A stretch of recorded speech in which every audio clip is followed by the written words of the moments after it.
Welcome to the Brave Feminine Leadership podcast, where I get to interview global leaders and we get to have delicious conversations and kind of dig into their expertise and perspective. And I'm so excited today to be joined by Jane Vandermeer. Jane, welcome to the podcast.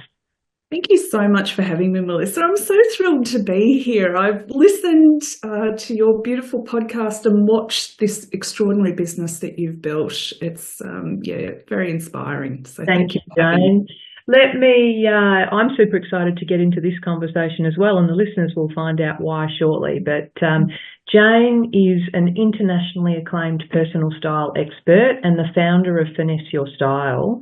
Jane believes in the transformative power of fashion, as do I. And with over 30 years of experience in fashion, textiles and image consulting, Jane helps clients express their personal style in any environment with confidence and presence, and unlocks their full potential through fashion. Believing that clothing goes beyond superficiality, Jane emphasises that they serve as a powerful external manifestation of one's self-image, personal history, aspirations, and even limiting self-beliefs. Jane's won countless awards, including Best International Personal Stylist CEO 2023. Jane immerses herself in the fashion capitals of Paris and Milan and draws inspiration from local artisans, couture boutiques, and the rich fashion culture. Jane's just returned from a trip where she combined her love of styling and travel and hosted a group of incredible women on a styling tour in Paris. And I can't wait to hear all about that. So we will get a chance to get into that. But Jane, before we do any of that, can I just ask, just to share with our wonderful audience, who are you as a human being? Oh, that's a good question. Like all women, multi-layered, multifaceted, a sum of all of our experiences. Fashion's in my blood. You know, I started sewing at about 8 and I've never stopped actually. I'm a designer.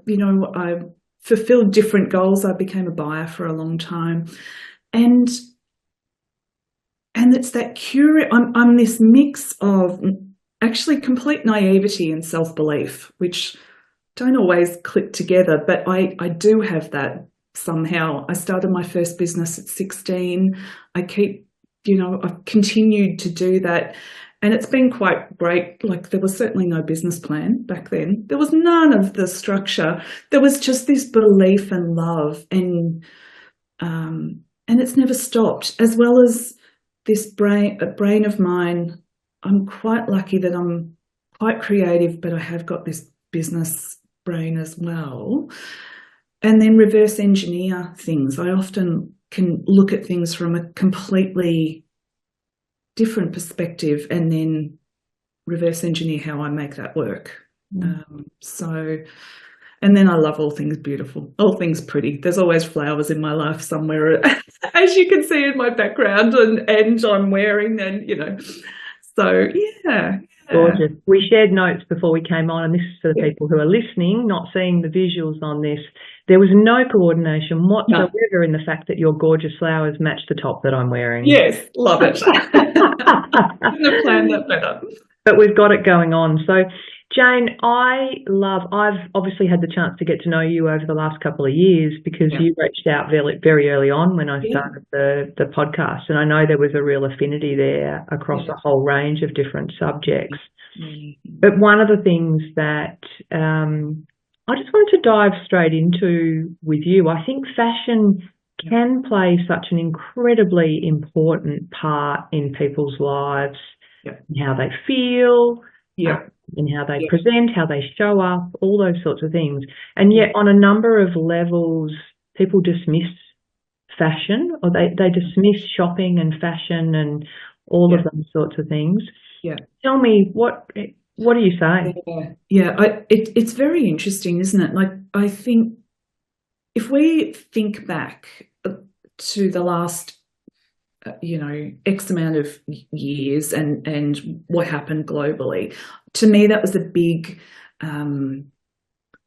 mirror as to the effect of fashion. So for many of us who were working from home, especially if you hadn't worked from home previously, if that was a new thing for you, watching, like I was speaking to a lady and she said she alternates between her active wear and pajamas, and I I've got a really good poker face, but I sort of thought, wow, that's an interest. And I said, do you mean on calls? And she's like, yeah. I'm like, whoa. And what I noticed with that is the flow on, like doing that for a day or so is one thing, but when that goes on and watching people, women, I work with women, watching their state of mind, their self-worth, their self-talk, it was dropping like below the line. It was really getting into the quite flat behaviour and feeling very ordinary. And so I would then challenge a lot of the girls and say, okay, well, let's write it in a little book. I'm all for a tangible book. You wore this today and how did you feel? And now what I want you to do is go and put on something you feel pretty in. So whether it's a dress, even pair of pants and a shirt, like whatever it is, how do you feel today? And as we were just quickly talking before we jumped on, whenever I am on a business call, particularly if I'm being interviewed, but any call, I am wearing what I would wear if you and I were sitting together. If we were meeting together, I am in really special, beautiful shoes, and I'm in a pretty dress and obviously hair and makeup and all of that. But it changes who I am, how I show up and how I communicate and how I feel about myself. So I think that alone is the power of fashion. What I will also say is I watch different women who I often work with sort of what I call midlife women, whatever that means to you rather than an age bracket. And if we're not careful, you can see that women might be continuing to do their makeup, do their eyes, say, in the same way that they were doing it X amount of years ago, possibly pre-children, possibly when they were dating, if they're in marriage or something, dating back then, and when they were probably had more time to experiment and do those kind of things, and then staying in that zone a bit. If it ain't broke, don't fix it. But what that can do is keep you a bit stilted, keep you in that rather than growing and moving forward. And so that's another example of the power of fashion. Yeah. We'll circle back around to it, but I really want to get to Paris. And I think even before we get to going to Paris, I think the thing that I've come to learn about you and I connecting is there's a lot of personal stylists out there. So people might think that when they see personal stylists, they might think, and there's a lot on Instagram and all sorts of places, which is fabulous because you can see people wearing stuff and have a look and think, yes, I'll give that a go. Yes, and I do that. But you're a bit different. So you don't just do that or take people shopping. Your process is a bit different than that. And so maybe I'd love you to share kind of what that is, and then let's get to exciting things like Paris. Absolutely. So I realised long ago, actually, in my 20s, so when I had a couture design business, and I realised I was styling women and doing it perhaps in a more traditional way. And I realised long ago that, I can put a woman in a beautiful outfit and show them and teach them about these colours and this fabric works and all the rest of it. But really what that does is it makes you reliant on me. It doesn't show you the why. Like, to me, as intelligent women, if you explain to us this and this, it will work for you because, avoid this because, you're more likely to remember it. And that teaches true transformation is how I see it. So there's that aspect. There's also the aspect that I've often, people describe me as seeing beyond the veil. So I have got the ability to see beyond what women don't tell me. Within their first session, they're often telling me their most intimate secrets, because they know I'm like a vault and I don't share anything. Like, you'll never see on socials who are my clients. You'll certainly never hear me talking about all that kind of thing. Mm. But what I watched is women can be in the most powerful role, or a CEO, head of a company, C-suite, whatever, but it's still different to how they feel about their body. Mm. So whether it was in their teenage years that, your best friend would say things, some boy you liked would say things, and it sort of got in, and it fed that part that you questioned about yourself. And instead of flicking it away, it sort of builds, and we've all got vulnerable moments, and we've all got bits we worry about in our bodies. And so I realised that going deeper and working together over a longer period of time, it's unlearning, and especially if you're a midlife kind of woman, you've had that self-talk For a long time. So one session together is brilliant, but we need a bit longer to unlearn that, and then me teach you new ways of thinking about your body, new ways of working with your body. And so I created, and I've had this for quite some time, my signature programs go for about 5 or 6 months. Mm-hmm. And that is how the real change happens, because I give you things and then you implement, and then I give you more. If I gave it all the information, like, I've created things out of 30 years of experience, and it's the implementation. And, for busy ladies who travel a lot and speak a lot and, have a busy lifestyle, you need time to be able to implement.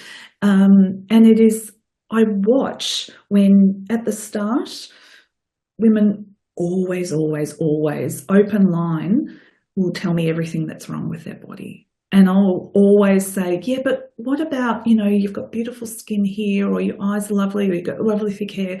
And they'll say, yeah, but look at this. Yeah. And it's interesting, isn't it? And then I watch them take up more space. Mm. And they own their space differently. They walk differently. Their bodies haven't changed, but that real transformation is such an overused word, but really that's what it is. Mm. And I'm giving you lifelong tools to walk on stage very differently, to own your space very differently. And of course,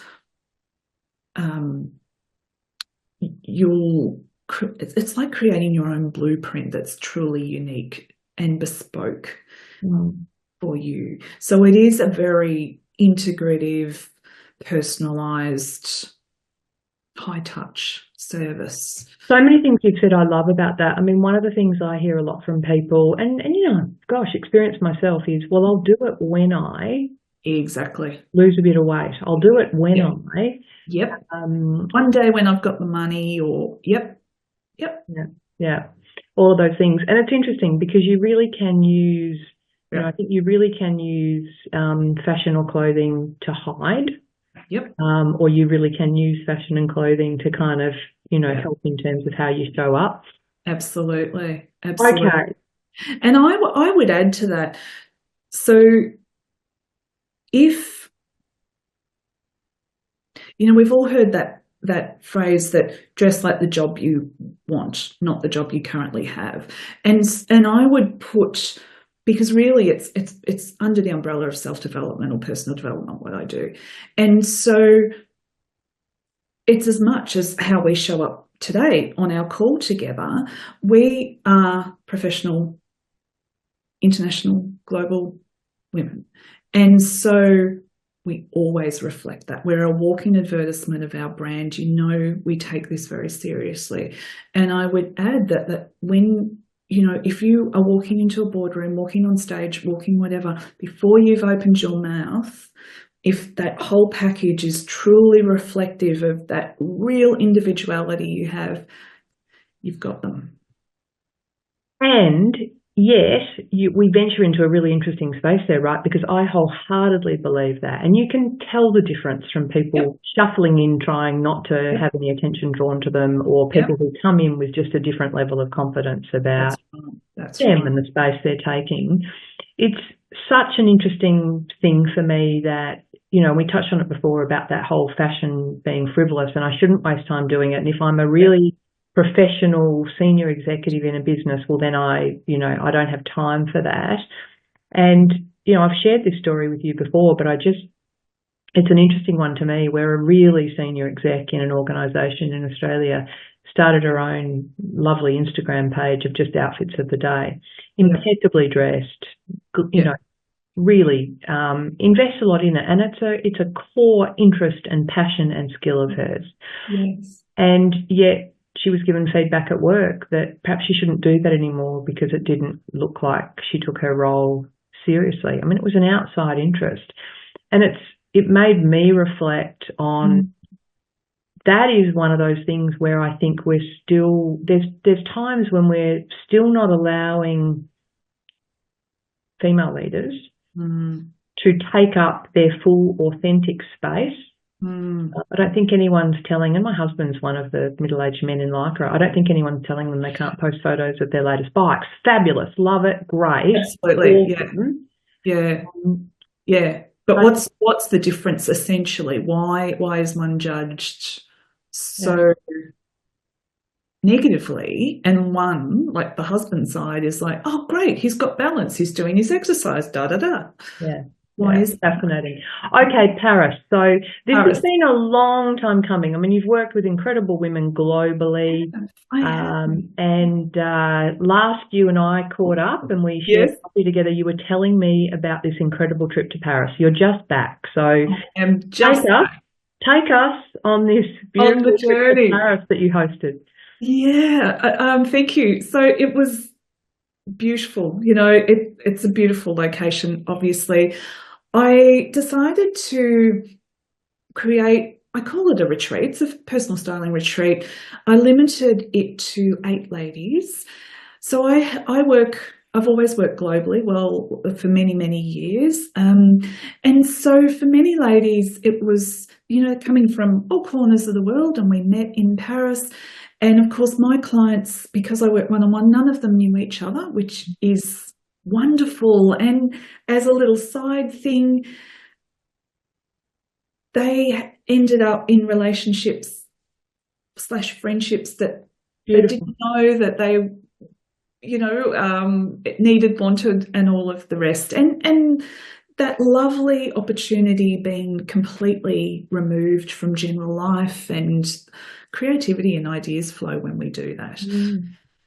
So the idea behind the retreat was, yes, this beautiful city, of course, and a blend of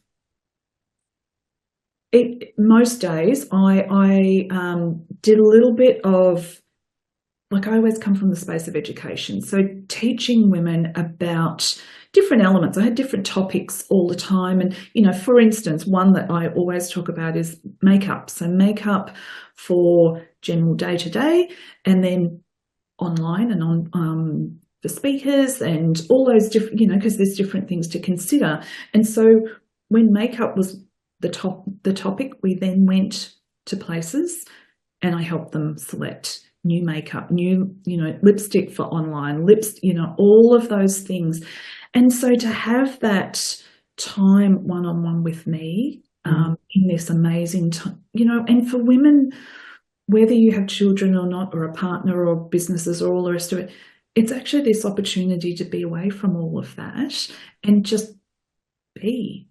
For most women, that's a really big thing.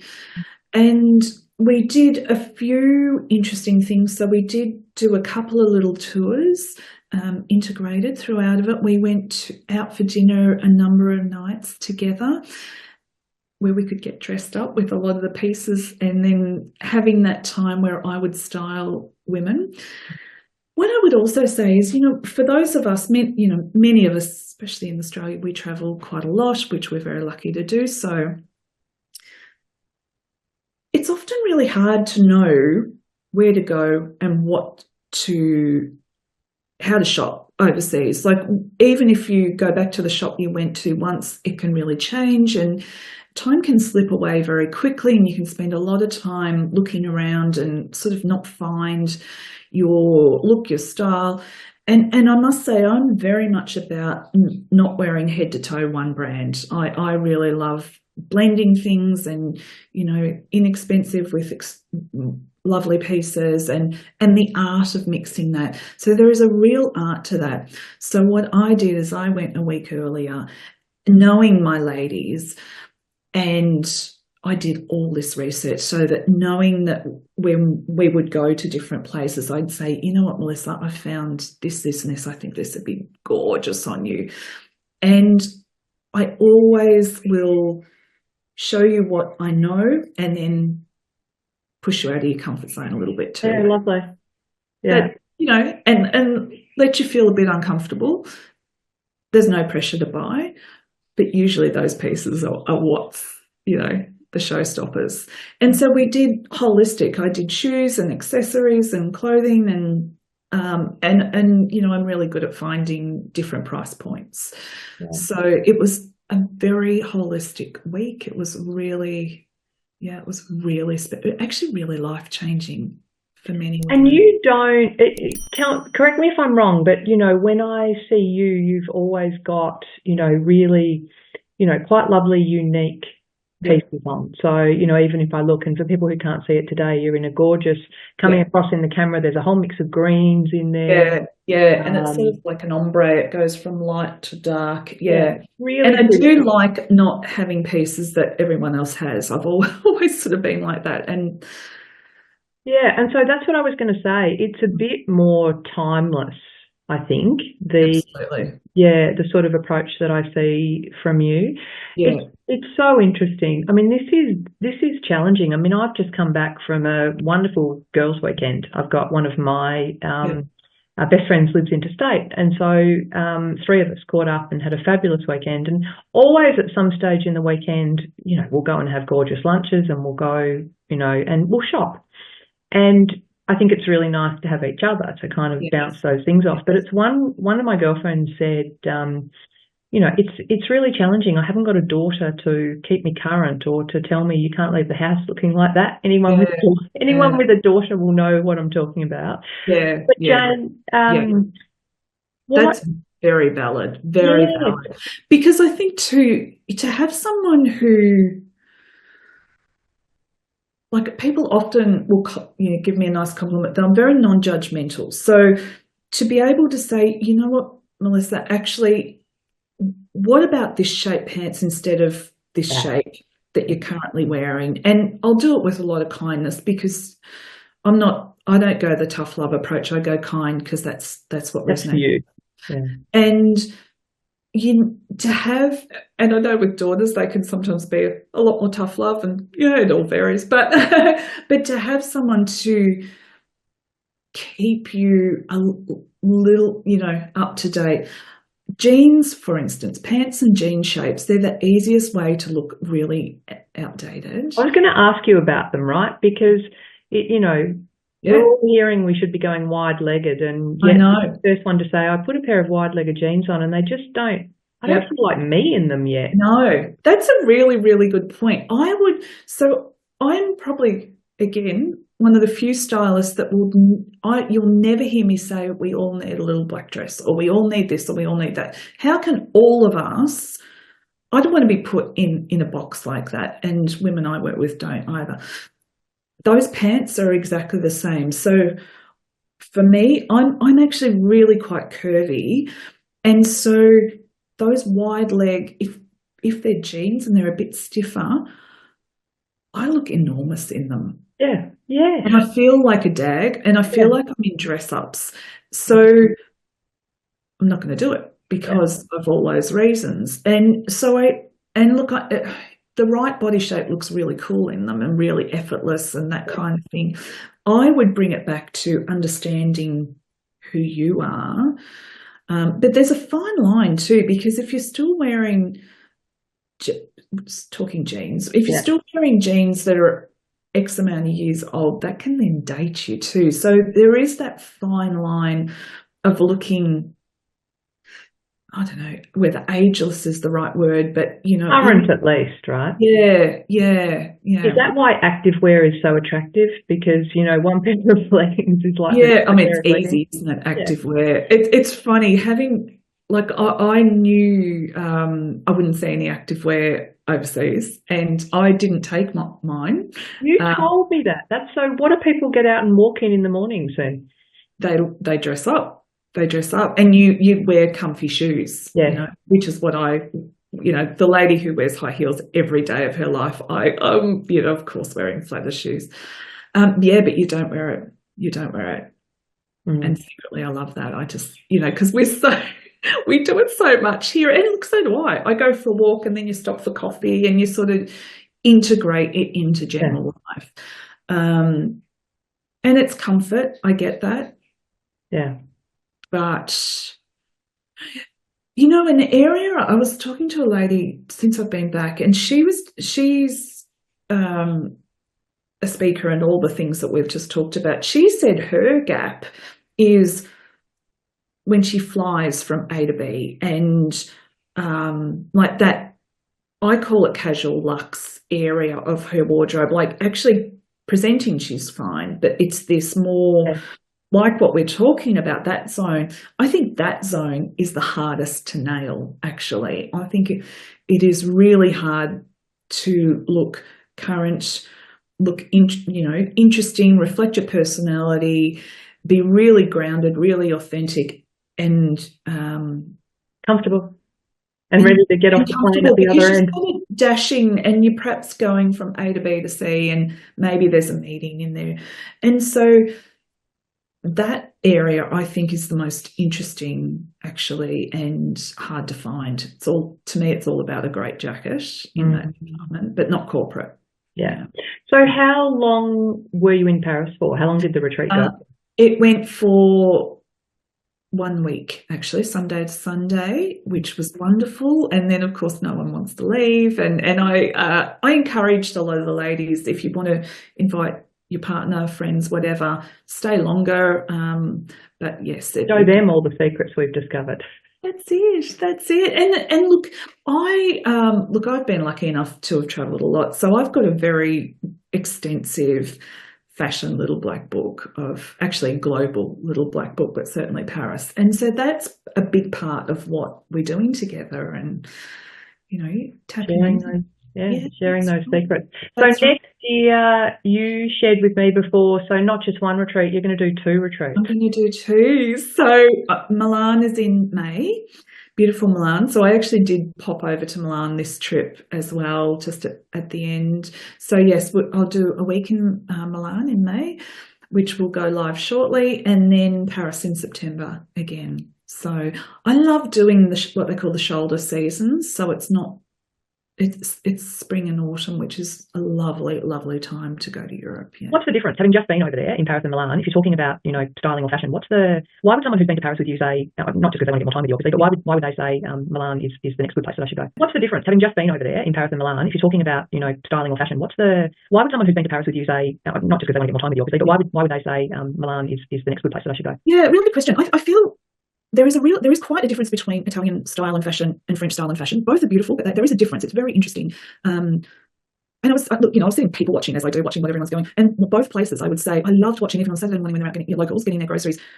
Even the men might be in a tailored linen jacket and pants, and start just oozes through their veins. It's a very different thing to our more casual life that we have here.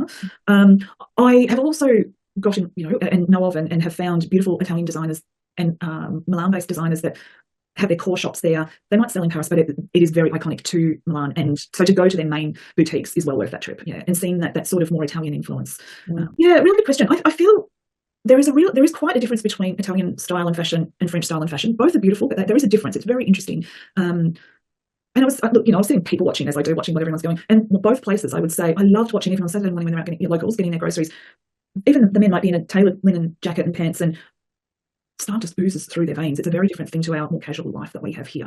I have also gotten, and know of and have found beautiful Italian designers and Milan-based designers that have their core shops there. They might sell in Paris, but it is very iconic to Milan. And so to go to their main boutiques is well worth that trip. Yeah. And seeing that sort of more Italian influence.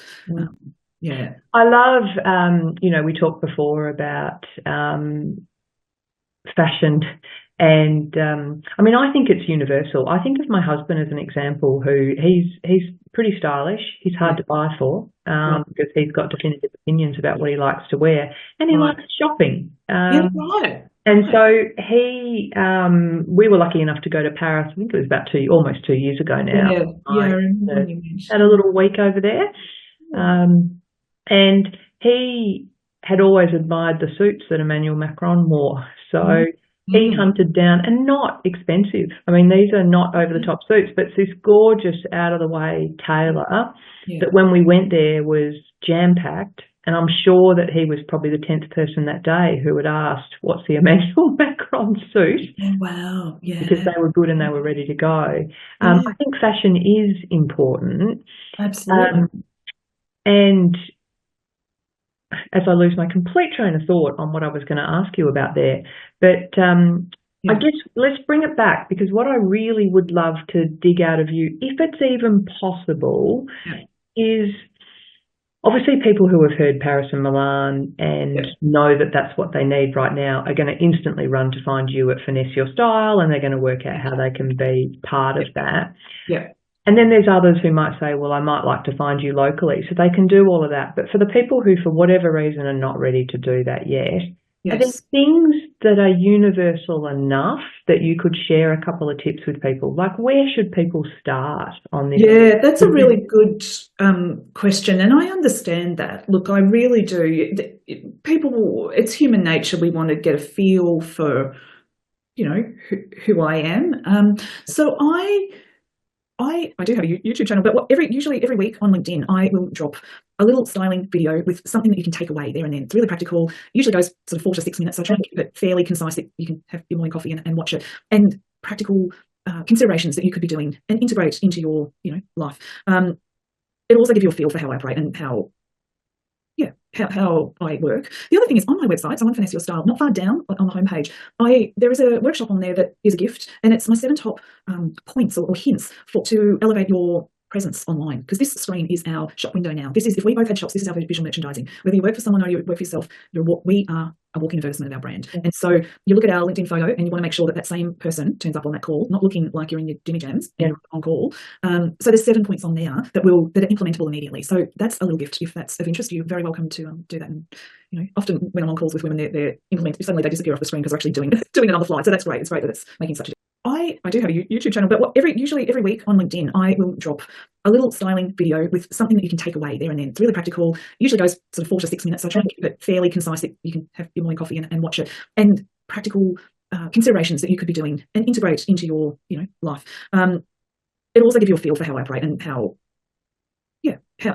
I work. The other thing is, on my website, so on Finesse Your Style, not far down on the homepage, there is a workshop on there that is a gift, and it's my 7 top points or hints to elevate your presence online, because this screen is our shop window now. This is, if we both had shops, this is our visual merchandising. Whether you work for someone or you work for yourself, we are a walking advertisement of our brand. And so you look at our LinkedIn photo and you want to make sure that that same person turns up on that call, not looking like you're in your dimmy jams and on call. So there's 7 points on there that are implementable immediately. So that's a little gift. If that's of interest, you're very welcome to do that. And often when I'm on calls with women, they're implementing, suddenly they disappear off the screen because they're actually doing it on the fly. So that's great. It's great that it's making such a difference. Yeah, that's fantastic. So Jane, what's next for you? Yeah, a great question. So I am about to launch a program called My Curated Style, where we work for 6 months, and it's a high touch program where we work wherever you are in the world. A lot of women I work with travel quite regularly, and we just make that work. I mean, I travel as well, and it's this combination of styling, and I help you find all the pieces for you along the way and help you implement. And whether that is at some point you have a photo shoot, whether you're speaking, whatever your personal goals are along the way, because that's our brand too, so that needs to be implemented. semi-regularly. Keep those. How did you get into this space? I mean, where did that deep sort of pull for you come from? Yeah, I always kept my life very compartmentalized, actually. I had fashion here, and I had this other part of who I was, who's highly empathetic, highly intuitive, highly connected, but I kept them very separate because of many reasons. And I realized X amount of years ago that they needed to come together. And that's when my take on fashion and styling really took on its own unique perspective, which is what I've always known and believed, that you know, I was talking to this lady who she's a CEO and she's on boards globally, flies around all the time, and she said to me, you know, I'm really self-confident, but my self-worth is really low, self-esteem's really low. And I thought, wow, like you never pick. It runs really deep. It doesn't matter really who you are. And to me, getting to that and supporting women in that way and giving them practical tools, blending with style, that's what I'm here to do. That's my. Do you remember the first client you worked with where you really saw that transformation? Yeah, absolutely. Absolutely. Because I work very one-on-one and I get to know women really well, you know, and the tears come because you're really landing, it's really hitting that point where you know, it's like breaking through any ceiling. It's really, really uncomfortable, but it's sitting in that uncomfortableness that you're right on the edge of something magical happening, but you've got to bravely sit in that uncomfortableness. The last thing I wanted to ask about that was one of the things I find with a lot of the female executives I work with is there's, you know, they and for me, I'm, you know, working with CEOs or executives, and in some cases they're looking to transition or pivot their career. Yes. And sometimes that requires them to be brave and show up differently than they have before and do a whole range of different things. And sometimes the fear that holds them back can be that fear of people watching and that fear that people are going to judge. And I always say to them, actually, they're not that interested in you. Like, and I've been through that myself, really. I just wonder as well whether is that one of the things that when you're working with people and you're suggesting different things to them, do you see that kind of reservation? Absolutely. Yeah, absolutely. And even I can relate to it, you know, and women will say, I can't believe you felt that way, because I speak quite a lot. And I'm like, absolutely. I'm still like, I've had this really extensive career, but I'm really private. And so I don't want to put everything on social media. I really, really, really don't. But I know certain things need to be on there, and you need to be able to see me and decide whether you like who I am and can connect, and all of those things that are part of business now, which it adds to making me better in that area because I've lived it. You understand how uncomfortable it is. Yeah, you understand it.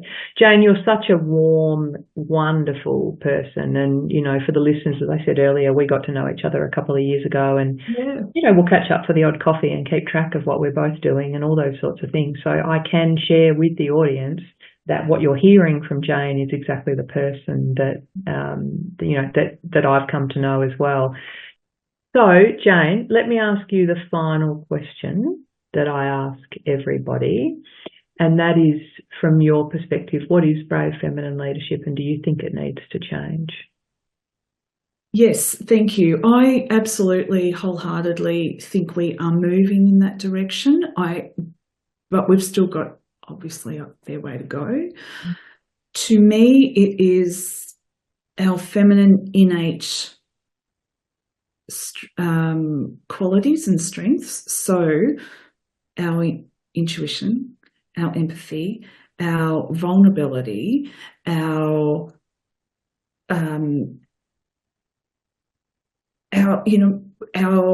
ability to gather women and bring them up with us. Have you met my friend? She's fabulous. I think you'd get along. That kind of thing. It is not having all the answers all the time. Yeah. Being able to say, actually, look, I don't know, let me get back to you, or let's sit on that, let's wait and see. A more balanced way of doing business too, balancing, the masculine and the feminine. Some days are the masculine days where we need to just go and block, I call it the cone of silence or the cone of Jane. I let nothing in and I'm just working through that list. And then other days it's creating space for creativity and the answers to happen and flow. And when I think of traditional business and even over my career, where people would say to me, "Oh, you're so sensitive," like it's this really big negative thing. So I would always hide that part of me because it was so seen or talked about in such a derogatory way. I thought, oh, better not say that then, toughen up, Jane. Yeah. Whereas actually that's my superpower. As many of us, my superpower is that I have wonderful empathy and therefore make women feel comfortable, and therefore, so that shift actually, which of course was my own shift of flipping and going, there's something wrong with me, as opposed to that's my superpower. And I think the more and more we bravely do that, and we do it in a slightly more public way, whatever that is for us, that might be on a community level, that might be right through to an international level, whichever way you do that,